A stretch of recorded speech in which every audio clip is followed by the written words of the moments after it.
ざっくり偉人ヒストリー。皆さん、こんにちは。ずんだもんなのだ。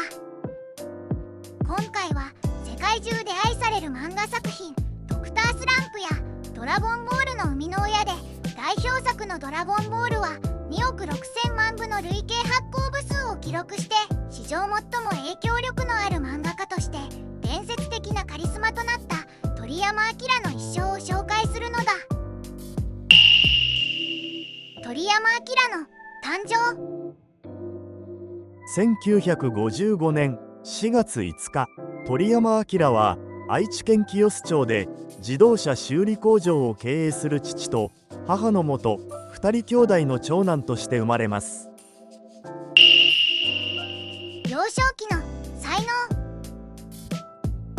1960年、5歳、絵を描くことに興味を持ち始め、中でも汽車や船などのメカを描くのが大好きな少年でした。1862年、7歳、小学校に上がる頃、ディズニーアニメ「101匹ワンちゃん」が日本でも公開されます。当時通っていた絵画教室で行われた101匹ワンちゃんの描画コンテストで表彰されたことで自信を持ったというぞ。1963年、9歳、鉄腕アトムや鉄人28号などの人気テレビアニメが放映され、アニメに夢中になります。1968年、13歳、小学校の写生コンクールで数回入賞し、小学校を卒業後は町立清須中学校に入学します。1971年、16歳、愛知県立おこし工業高等学校に入学し、美術部に所属しながら漫画同好会を設立します。高校時代は漫画研究同好会の会長にもなったが、漫画を描くことはなかったというぞ。就職からデビューまで。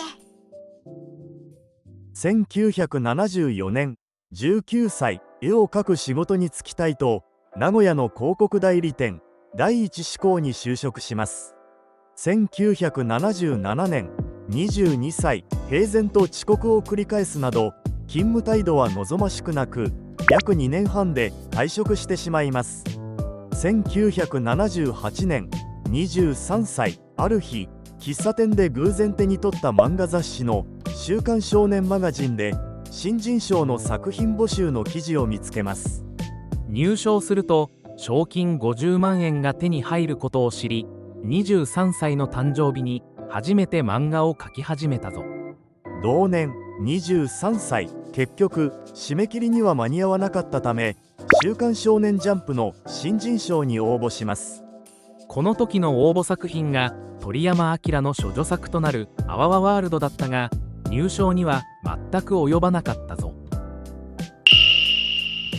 見習い漫画家時代。同年、23歳、すぐに2作目となる謎のレインジャックを書き上げ、再び集英社に応募します。同年、23歳、週刊少年ジャンプの編集者鳥島和彦の目に留まり、彼の下で修行をすることになります。1年で500ページにも及ぶボツを出す鳥島を後にディスる形で書いたのがドクターマシリトだぞ。1978年、23歳、読み切り作品「ワンダーアイランド」でデビューしますが、読者アンケートの結果は最下位となります。1979年、24歳、鳥島の提案により鳥山が苦手とする女の子を主人公とした作品「ギャルデカトマト」を読み切りで掲載します。実は次回作「ドクタースランプ」の主人公を天才科学者のり巻せんべいと決めていたのだが、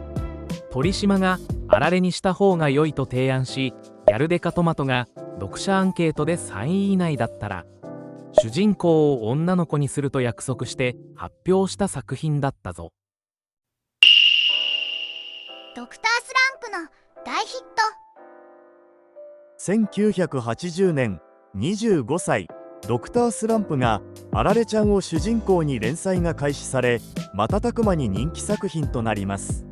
ドクタースランプの単行本は全18巻まで続き、累計発行部数は3000万部にまでなったぞ。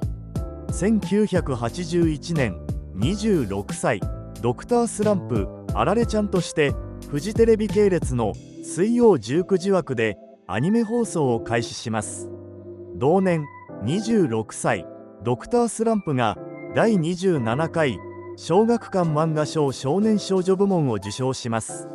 1982年、27歳、同じ地元に住む漫画家であった三上那智と知り合い、およそ1年半の交際を経て結婚します。同年、27歳、260坪の土地を自宅近くに購入し、延べ床面積340平米のあられ御殿を建設します。1980年は月給3万円の見習い漫画家からわずか2年で年収5億円を稼ぐようになったぞ。ドラゴンボールの誕生。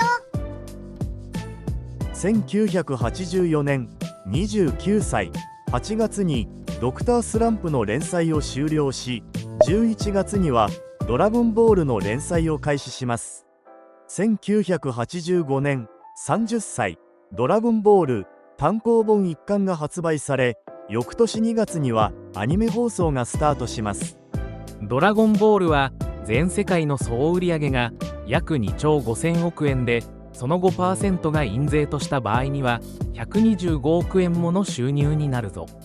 1986年、31歳、ファミコンゲームドラゴンクエストのモンスターデザインを担当します。1987年、32歳、待望の長男サスケくんが生まれ、ドラゴンボール7巻のカバーページで公表されます。1990年、35歳、長女キッカが生まれ、ドラゴンボール24巻のカバーページで公表されます。1995年、40歳、スーパーファミコン用ソフトクロノトリガーのキャラクターデザインを担当します。同年、40歳、週刊少年ジャンプ25号に最終回バイバイドラゴンワールドが掲載され、連載が終了します。晩年の新たな作品作り。2000年、45歳、第4回文化庁メディア芸術祭デジタルアートインタラクティブ部門大賞を受賞します。2003年、48歳、自身初の子ども向け絵本天使のとっちおを発表します。2007年、52歳、ドクタースランプの最終回から1年後の物語ドクターマシリとあられちゃんを執筆します。2013年、58歳、13年ぶりとなる新連載銀河パトロールジャコを週刊少年ジャンプ33号から44号で短期連載します。劇場版アニメへの情熱。同年、58歳、初めてアニメシリーズに脚本から深く関わった劇場版ドラゴンボール Z 神と神が公開されます。2015年、60歳、劇場版の続編として単独で脚本を務めたドラゴンボール Z 復活の F が公開されます。2018年、63歳、自ら原作と脚本を担当した劇場版ドラゴンボールスーパーブロリーが公開されます。2022年、67歳、前作に続き脚本を担当した劇場版ドラゴンボールスーパーヒーローが公開されます。鳥山明の最後。2024年3月1日、68歳、急性硬膜下血腫で亡くなり、その訃報は海外でも大きく報じられ、急逝を悼みました。鳥山明はドクタースランプやドラゴンボールなどのヒット作品を生み出し、その名は世界的な知名度を誇っており、漫画界の巨匠と評されます。彼は基本的な絵の勉強をデザイン画などから学んでいるため、バランス感覚に優れ、構成力では圧倒的なセンスを持ち合わせていました。その才能は1980年から1990年代の週刊少年ジャンプの全盛期を支えた立役者であり、日本の漫画界でカリスマ的な存在となりました。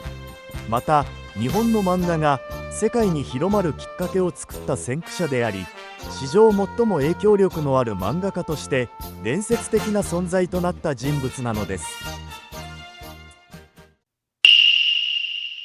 鳥山明ゆかりの地。自宅兼事務所バードスタジオ。1982年にドクタースランプの大ヒットにより建てられた自宅兼アトリエとなる建物で、あられちゃん御殿と呼ばれており、表札には鳥山とローマ字で書かれてあります。東山動植物園。名古屋市の東山動植物園のコアラ社は、鳥山明が外壁のレリーフのデザインを手掛け、可愛らしいコアラの姿が園を訪れる人たちに長年親しまれています。店面タフさあいうえお。店内入り口には鳥山明のサイン色紙がキャラクター入りでぎっしりと掲載され、鳥山明が美味しいと完食したペペロンチーノバジリコベーコンが人気となります。東映アニメーションミュージアム。1956年の創立以来、ドラゴンボールをはじめ多くの名作を手掛けたアニメ制作会社で、噴水周辺の中庭にはドクタースランプのうんちくんやドラゴンボールの玉が7つ潜んでいます。以上が鳥山明の一生とゆかりの地のご紹介でした。最後までのご視聴ありがとうございますなのだ。これからも少しずつ歴史上の人物の一生を動画にして投稿していくので、チャンネル登録をしてみてもらえると制作の励みになるのだ。ではまた次の動画でお会いするのだ。